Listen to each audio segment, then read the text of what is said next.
All right, you ready? Get over here. Hold on, I'm coming. Hi guys. If this is your first time ever seeing our faces, my name's Courtney. I'm Alex. And this is Aspen. And so we just wanted to share our positive labor and delivery experience because seriously, it was so awesome. Like I was so scared, like literally so scared of just like labor and is it gonna hurt or I don't know. I was just like really, really afraid going into it. And it was beautiful. It was seriously such a great experience. It was like one answered prayer after another answered prayer after another answered prayer. So I'm actually really excited to talk about it. Here, you want to take her? I do. Just mainly because if there's someone out there who's also afraid of birth, I hope that this will like ease your mind a little bit. We're gonna rewind. Like a big part of my story was that I did not want to be induced at all. That was like my number one thing. I did not want to be induced, but I had passed my 40 weeks. And so the doctor scheduled an induction for 40 weeks and 6 days. And we actually ended up pushing it back. We told my doctor, I was like, I do not want to be induced at all. So he pushed it back a little bit longer and he's like, hey, like this is like the furthest I would recommend that you go. And so now we've gotten to the day before the second scheduled induction. Which was, what was that, like 41 weeks and maybe 4 days or something like that? Something like that. And I'm like, so this is the day before I'm supposed to go in for the induction. And so we're on the phone with our doula being like, we don't want to go. Like, we don't want to be induced. Like, I feel peace that like my body will naturally go into labor. Like I don't want to be induced. I've just heard really bad experiences with inductions. Like people go in for inductions, they're in labor for 3 days and then it ends in a C-section. So I was like, no, I want my body to do this naturally. It's the day before and not only did we talk to our doula, but I also called our friend who is a labor and delivery nurse at the hospital that we are going to deliver at. And while I'm on the phone with her, I'm asking like, what happens if I just like don't show up? Like, you know, like what if I wait until 42 weeks and then I go into the hospital and just say like, hey, I'm at 42 weeks. Like I don't have a scheduled induction, but you know, whatever. We were just talking it through and my water breaks. Such an answered prayer. That way, like I didn't have to go in, get induced, any of that stuff. Like my body just naturally did it. It was really funny actually talking to your friend and all of a sudden, oh my gosh, I think my water just broke. I was like, I either just peed myself or something. I didn't want to sit on the toilet either because like, I would have tricked my brain into thinking that I just peed. And so I was standing and like, it's honestly, having your water break is kind of like the coolest thing ever because it's like so weird. But so the timeline is 2 p.m. I lost my mucus plug, 5 p.m. my water broke. And then our doula told us to kind of labor at home. She's like, you can stay at home for about 12 hours. And I'm so thankful that we didn't because from the moment my water broke to the moment that she came out was about 16 hours, which is really fast for a first-time mom. I might be one of the weird ones, but I felt more comfortable being in a hospital than I did just me and Alex chilling at home. We live like, what? We're about 45 minutes away from the hospital. Yeah. And as much as I'm sure you trust my hospital and medical expertise, I am not quite to the same level as the labor and delivery nurses. So yeah, I think just after some of the contractions, we tried to wait it out a little bit. But at the end of the day, we're just like, you know what? I don't know what I'm doing. You don't know what you're doing.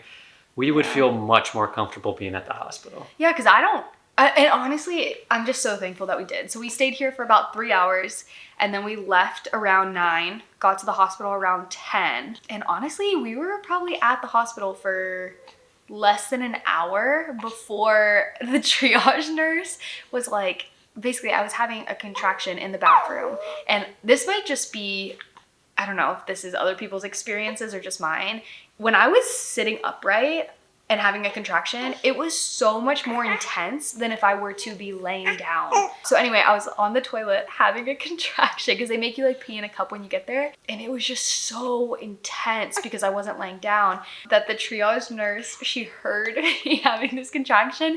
I walk out and she's like, I know you don't want to get the epidural right now, but I think it might be time. And one of the things you told the nurse too was you were a little bit nervous about getting it too early because you've heard that it's possible that it could wear off. or it'll just stall your labor if you get it too early. Yeah. And so I didn't want any chance of like it stalling and having to do a C-section. So in triage, they gave me my IV, they took some blood, maybe pee in a cup, and then yeah, we were there for maybe an hour before like it ramped up fast. Even the triage nurse said that. She was like, whoa. When I got there, I was 2 centimeters. And I would say like, I probably dilated to maybe like a 4 or a 5. I don't really remember. So anyway, they put in the order for an epidural, and then I probably got it maybe an hour later. So then they wheeled us over to a labor and delivery room. And honestly, I don't remember very much else until I got that epidural. Before the epidural, I don't know, it was surviving through contractions at that point, I guess. We were just sort of waiting out the clock, and we were just like, Rhonda, where are you? Rhonda was the one giving our epidural. Yeah, so we were waiting on Rhonda to get me an epidural. And Rhonda is this like 72-year-old like old lady who's like so sweet and has been doing this like practically her entire life. But literally I just kept saying, where's Rhonda? Where's Rhonda? And she was so sweet. She was very, very sweet. Yeah, and I will say, if you guys are afraid of the epidural, I want to speak directly to you, because don't be afraid of it. Like seriously, that was the number one thing. Like I had nightmares about the epidural. I went to therapy because I was so scared of this epidural, and I knew I wanted it, but I was just super, super, super scared. It did not hurt at all. Like the only thing that I felt was like they give you like a little numbing shot, and so you feel that, but you don't feel like the epidural going in or anything. I just want to like give you a little bit of peace about that. Like truly, I think the next time I give birth, like I'm not going to be scared of pushing or the IVs or whatever. I think the only part that I might fear is like the little numbing shot. It's like a little bee sting, but that's it. And it was really a breath of fresh air once you got the epidural too, just because, I don't know, just contractions are kind of hard, right? And so we didn't do any pain management either. So No. like we didn't know what to expect. Yeah, and so like I obviously didn't want to leave your side when you were having contractions and stuff, but once you had the epidural and we had the doula in the room, hey, I'm not gonna lie, I got a good 2-hour nap in there at one point because you were just talking with the doula and stuff, and you weren't feeling your contractions or anything. So yeah, and so we just hung out. It was great. They don't let you eat, but we totally snuck in food. Like, yeah, after my water broke, Alex went to go get Subway. Went and picked up a couple footlongs for us, and those were game changers at what, maybe 3 a.m., 4 a.m.? Yeah. We were putting those down. Well, they wouldn't let me eat. And so like I kept ripping off bread because I was getting like a little nauseous. So I just kept like kind of eating the bread of the sandwiches. But after the epidural, we were just straight up chilling. I have no clue how many hours it was, but we were just chilling. And then this is where things get a little crazy, because they come in to the room and they check me, and I'm at 7 centimeters, and they're like, this is so weird, you're only at 7 centimeters, but like you're ready to push. And I was like, what do you mean? And so we had nurses come in and out, and they're calling the doctor because I'm only at 7 centimeters, but they were like, yeah, but like we can stretch you to a 10, but we've never seen this before. Yeah, it was just so interesting. Probably stayed at like 7 centimeters for what, like an hour or so? Probably an hour or two, honestly. Like, honestly, the nurses were going in and out, and they were just like, yeah, we should really get somebody else to look at this. They were very confused. Yeah, they'd never seen that before. This is actually kind of graphic. I don't know but I'm an open book. So basically, like, they literally at one point, like, we can see her hair. Like, her hair is like right there. You are ready to push. Like, she was so low. It was just like the wildest experience. And so finally the doctor came in, she looked at me, and she's like, all right, like, we're gonna get ready to push. And so I'm frantic. I'm like, I don't have my makeup on. Like, I wanted my makeup on, all this stuff. So I'm like hurrying up and like putting everything on. And honestly, I was so scared to push. Well, honestly, it was very interesting too how we felt, at least you felt sort of like in a rush and stuff, but oh man, they were so patient. They're like, oh yeah, like just take your time, do your makeup, and you know, when the doctor gets here, like we'll get set up and we'll get ready to push. Like, it's just so clear that they've done it so many times, and they were so relaxed, and there was no outside pressure or stress or anything involved from the hospital, which was really nice. Yeah, but it was actually wild because I used the mirror so you could actually like see the delivery. Man, I'm giving you guys probably way too much information, but what I think was probably one of the coolest experiences of labor was right before I'm about to push, I have the mirror up. they like literally grab her hair and like I could see her hair coming out of it. It was so wild. Honestly, and, this is about the same length that her hair was at when she was born too. Yeah, they like grab it and they're like, do you see this? This is your baby's head. I only pushed for 30 minutes. I would highly recommend getting a doula. If you're afraid of labor, get that doula. Because another thing I really wanted was coconut oil. Like while I'm pushing, they say like if you use some sort of like lubricant while the baby's head is coming out, that's supposed to be like prevent tearing and all that stuff. And she really advocated for me to have like coconut oil. What were your thoughts going into pushing? Honestly, my focus was just really on you. I mean, this is a new experience for you, and at the end of the day, like, you come before the baby does, and so I just wanted to make sure that my focus wasn't on Aspen and it was on you. I knew that, you know, when Aspen came out, like, I would see her, so it was just, I just wanted to be by your side the whole time, really. There wasn't much going on in my head except for just, how can I best support you? I was so scared of like labor that I didn't even think about the fact that I was about to have a baby. I don't think that thought really crossed into my mind until we were about to start pushing, and I was like, oh my gosh, like I'm literally about to have a baby right now. I think I need to change her diaper. Okay.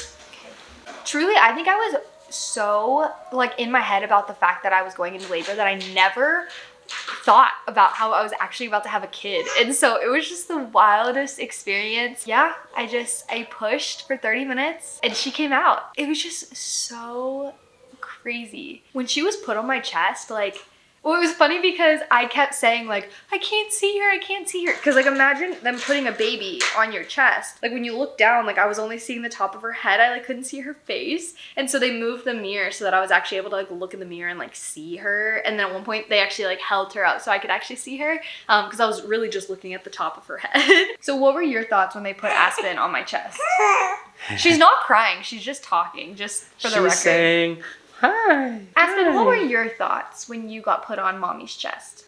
No comment. No comment. For me, it just felt really surreal. Like it wasn't real, right? Like, wow, this is my daughter. I think just as a dad, you don't really feel super connected to your kid right away because I wasn't connected to her. Yeah. You were. She was inside of you for 9 months. And so it's just sort of a lot to take in all at once. But first time she got put on your chest, I definitely cried just a little bit, but it was more when I started praying for her. That's when all of a sudden it's like, wow, all these dreams and desires I had to be a dad and a really good dad. And it's starting with praying over my daughter. And that's just kind of emotional. Yeah, I was crying. It was probably all the drugs that they gave me. But like I said, like I don't think I ever thought about having a daughter. So like the fact that like it came out, I was like, oh my gosh, like we have a daughter. Yeah, right. It was wild. And then you cut the umbilical cord and... Yeah, I thought that was going to be more gross. Honestly, I came into it 50-50 on whether I was going to cut the umbilical cord or not. Oh, I put that on the birth plan. He was cutting it. Well, that's why the doctor said dad. I could have easily said no thanks though too. Yeah. They make it really easy. They put 2 cords, yeah, 2 snips, and like cut in between these. Yeah.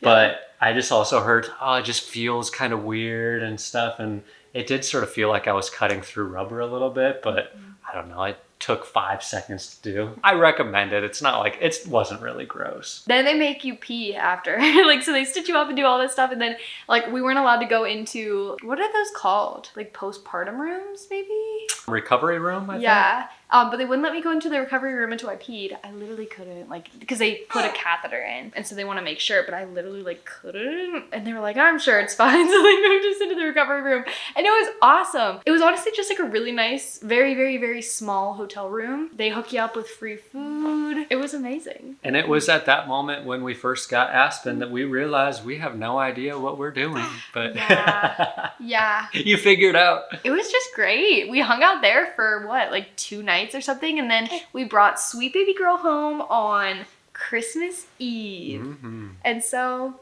that is our labor and delivery story. If you guys have questions, we will be doing a part 2 because I got hundreds and hundreds of questions on my Instagram, and so we'll be answering all of those. But this is like our overall labor and delivery story. Sorry, one of my favorite things about being a dad at this moment is trying to make Aspen smile.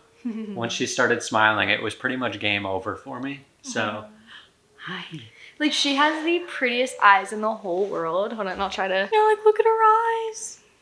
She's So cute. And then she has 2 dimples, just like her mama. But anyway, that was it for our video.